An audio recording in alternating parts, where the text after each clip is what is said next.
Olá, crianças, tudo bem com vocês? Vamos iniciar agora a nossa aula de língua portuguesa. Quem sabe que dia é hoje? Hoje é dia 2 de setembro de 2020. Hoje é quarta-feira. Vamos relembrar o nosso alfabeto?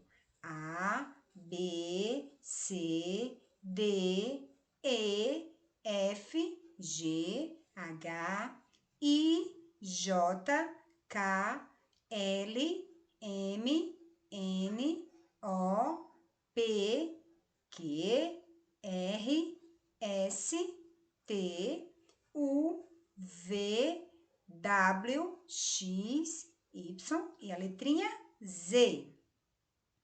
Na aula de hoje, nós vamos usar o nosso livro didático e vamos iniciar a unidade 8, Gente da Terra, História da Gente.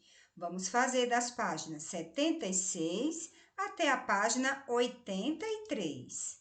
Coloquem aí na página 76 e 77 a abertura da unidade 8, Gente da Terra, História da Gente. Então, crianças, para você, quem sabe quem são essas pessoas aqui da imagem? Todas as pessoas estão se vestindo iguais, estão com as roupas iguais?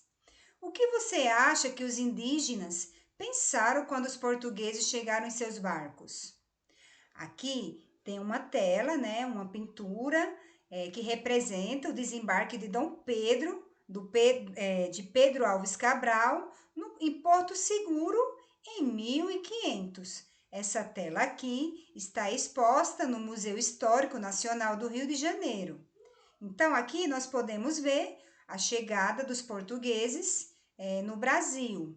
Aqui são os índios que já viviam aqui e os portugueses que chegaram. Aqui nós temos um pouco e aqui atrás nós temos mais chegando.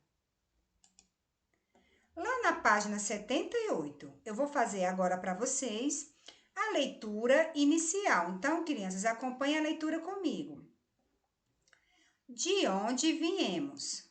Quando criança, vivendo em uma aldeia no Pará, eu tinha uma grande curiosidade em saber sobre tudo o que passava na minha frente.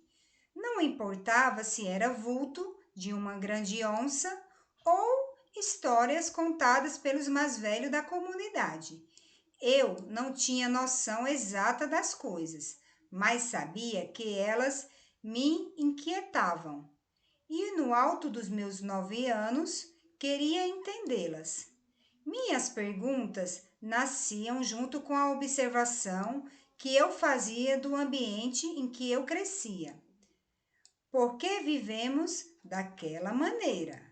Por que acordar todos os dias, na mesma hora, tomar o primeiro banho no Iguarapé, ir à roça plantar mandioca ou colher frutos no mato? Porque eu deveria sentir medo da noite ou temer os assobios assombrosos do curupira ou da matita pereira? Por quê e por quê? Meus pais riam das minhas perguntas. Por isso, não eram incomum. Por isso não era incomum que eu me isolasse algumas horas do dia para continuar fazendo as perguntas que ninguém queria ouvir. Foi assim que alimentei a ideia de que as coisas podiam me ouvir e falar comigo. Assim, num grande quintal sem muro, onde eu cresci, fui aprendendo a ler os sinais das coisas. Então, crianças, esse texto aí é do Daniel Munduruku, sobre vivências, né? Lá no texto da leitura inicial, de onde viemos, eles falam algumas palavrinhas que a gente não costuma ouvir. Então, aqui nós temos a palavra vulto. Alguém conhece ou sabe o que significa a palavra vulto? Então, a palavra vulto significa sombra, figura sem contorno definido. Inquietar. Inquietar significa incomodar, agitar ou perturbar. Incomum. Incomum é uma coisa que é fora do normal, que é estranho. Coloquem agora na página 80.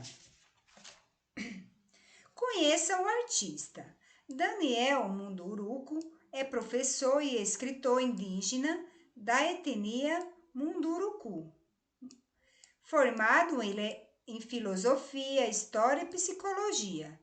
É comendador da Ordem do Mérito Cultural da Presidência da República desde 2008 e já recebeu diversos prêmios literários no Brasil e no exterior.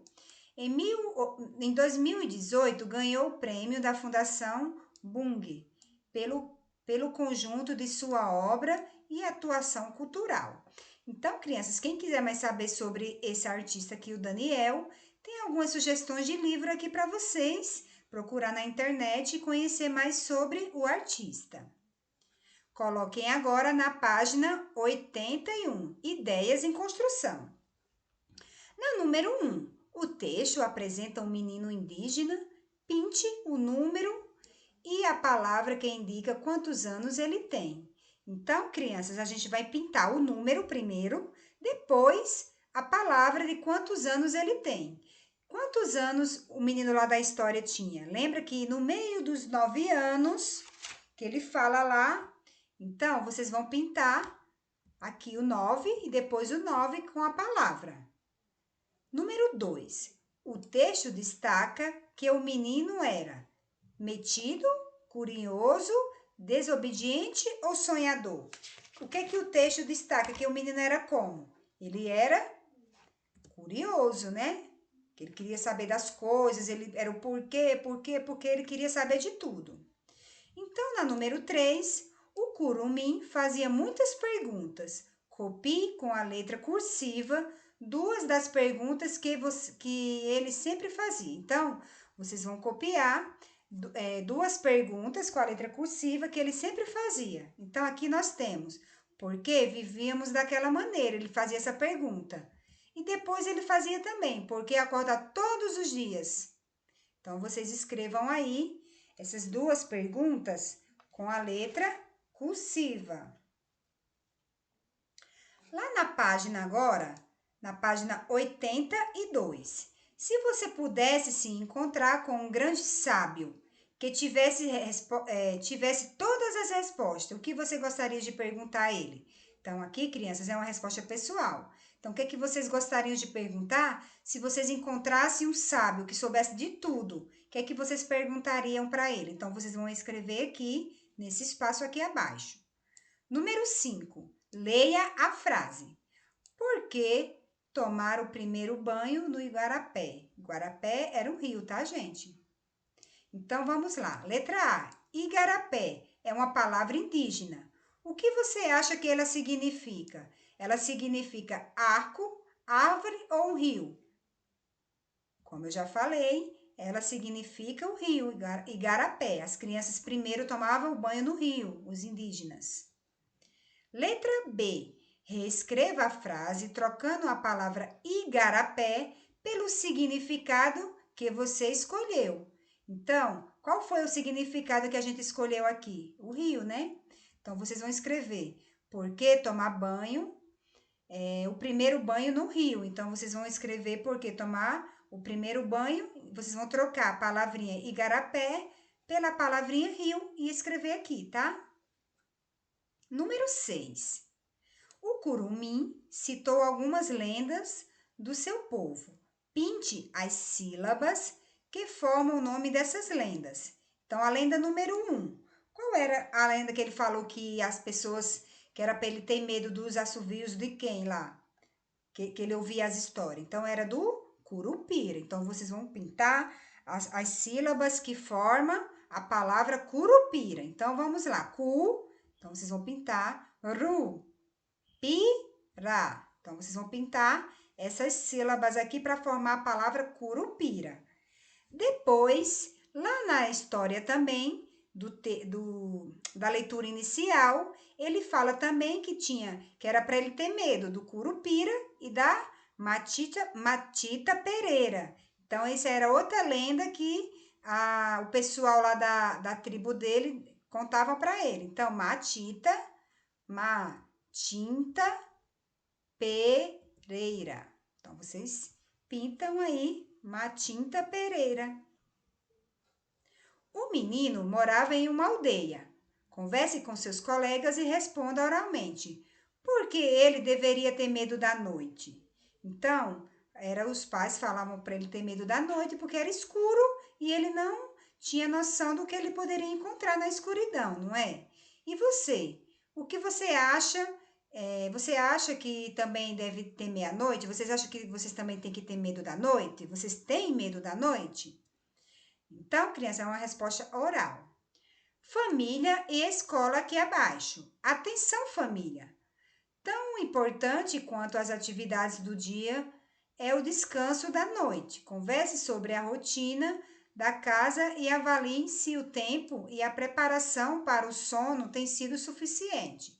Dormir pouco reduz a capacidade de atenção, altera o humor e afeta o desempenho escolar. O uso excessivo de computadores, videogames e mídias digitais tem interferido na rotina de muitas crianças, mas é preciso reencontrar o equilíbrio, pois uma noite bem dormida garante a fixação do que se aprendeu durante todo o dia. Pesquisa na área de neurociência indica que uma criança de 6 a 12 anos devem dormir entre 9 e 12 horas por dia. E aí, vocês estão dormindo entre 9 e 12 horas? Agora, crianças, nossa aula de língua portuguesa fica por aqui. Eu espero vocês na próxima. Beijos!